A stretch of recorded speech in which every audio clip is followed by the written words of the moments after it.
Omzum yükle doldu ama bende vazgeçmek yoktu.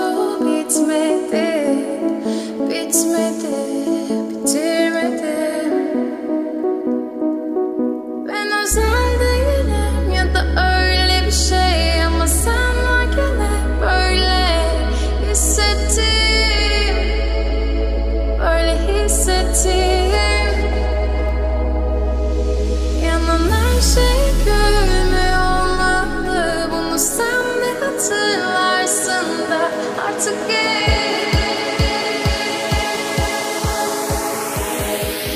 böyle hissettim.